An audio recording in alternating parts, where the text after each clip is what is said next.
Hey guys, wanted to do a quick video. I haven't done a podcast in a few weeks because I've been on vacation, and I kind of completely unplug when I do that. But I'm back. So this is the Usable Marketing Podcast. I'm Ginger Zumeda, and what I want to talk about today is landing pages or lead pages, whatever you decide to call them. But teaching my masterclass for the 4 weeks leading up to my vacation, super interesting. All types of businesses, right? So we had really big government-facing businesses, to real estate agents, to coaching programs, to a nonprofit in Kathmandu, which was so cool. But one of the things I've been noticing with those folks and also with my clients is that when it comes to B2B, right? B2B is usually a much more complex sale if it's a long sales cycle, right? Attracting business customers is different than attracting kind of just straight up consumers, and it's certainly different than e-commerce.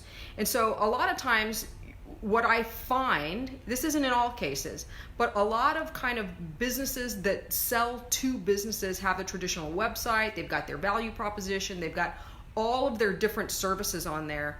But sometimes what they don't have are landing pages, right? And so if you're in B2B, right, you're trying to attract a business customer, and it's going to take a while. There might be a longer sales cycle that you're actually trying to get done. If that's the case, you're going to need to start thinking about having something that does work that's more than your website. Most of the time what I'm seeing is the websites are great, right? But what you need also is, if you're trying to attract any type of customer through digital marketing, right? If you have any sort of pay-per-click ad, whether it's Google search, LinkedIn, Facebook, whatever, but any sort of digital flow that you're trying to bring people into your orbit, you really probably should be bringing them to a landing page versus the front door of your website. Right? So if you're in B2B, it's hugely important that whatever your campaign message is your landing page. And your landing page is simply this. You dangled a carrot out in your advertising or on your pay-per-click search, right? You dangled a carrot and somebody bit, right? If they bit and you bring them to the front door of your web page, they could get lost and they don't have a clear action to take. The reason you're doing a landing page is, and you can do them really fast, by the way. The reason you want to do a landing page is you dangled a carrot, they bit, you want to bring them right into that thing that they bit on, right? So if you're saying, I brought the example of Evernote, right? If Evernote were dangling a carrot like, hey, Evernote is great for project managers, I don't want to bring them to the front page of Evernote. I want to bring them to a landing page that's going to talk specifically about how project managers can get the most use out of Evernote. I'm going to be like, manage everything everywhere, take notes wherever you are, on any platform, organize your projects into this, that, the other. But I'm going to be really specific, and then I'm going to give them, this is the only reason to do a landing page, by the way, a call to action. You have to give them an action to take, right? And most likely what you're going to try to do is capture their email address so that you can continue to nurture them. And you're going to do that in a number of ways. You can do it very simply by giving something of high value, right? Really give them something of value, something that they're going to want. If I'm a project manager, it might be some templates for project managing. It might be a creative brief for my clients or something like that, but you're going to want to give them something high value in exchange for them giving you your email address. Or what I'm loving lately is have them take a quiz, right? People love to assess like where they are. Remember, the person that's coming to your page is a human, right? So if you're bringing a human to your page, that human is always wondering, it's just natural for us humans, they're always wondering, how do I compare to the other people like me? And so what you can do is kind of give them a short assessment, a little quiz that takes them through, are you this way? Is this most critical or is this most critical? You can have sliders. We're talking about 6 questions, nothing complicated.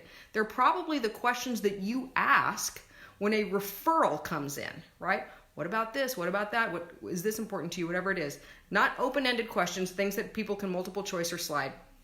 Have them take a little quiz and then promise them, based on their results, a little report, and you've got that preloaded and ready to go. Hey, based on your profile, you are the on-the-go project manager, so it's really important for you to be able to organize all of your files, whether it's on your laptop, your tablet, or your phone. And so here's the thing that you can do, blah, blah, blah. Right? So you get the idea is you're bringing them into a specific thing, you're giving value, you're capturing their email address, and you're helping them, and you're nurturing them.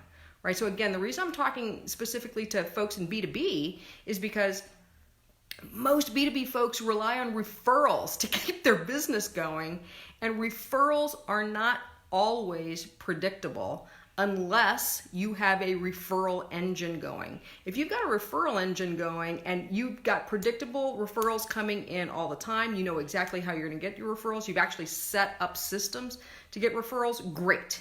This may not apply to you, although it probably still does.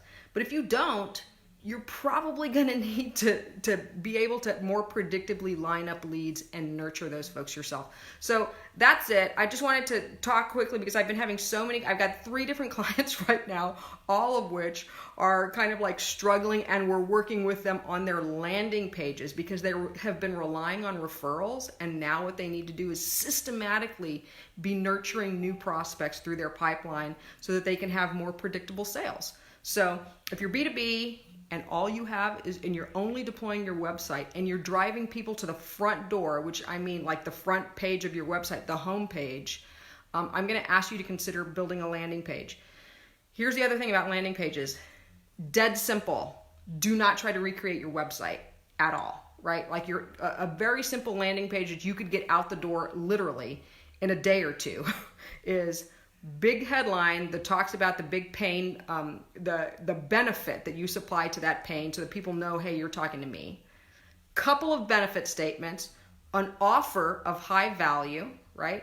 And a place to grab their email address. And then you just fulfill. That's it. I mean, you can have like literally a tiny landing page. And if you're really offering value to the right person, they will actually start giving you their information, and you can nurture them. And remember, you always want to give value. Okay. So that's it today. I'm so excited to be back from my vacation. I'll get these rolling again with regularity, and I'll see you next time. I'm actually off to the East. I'm back in LA, but off to the East Coast now. So I'll catch you next time. Until later.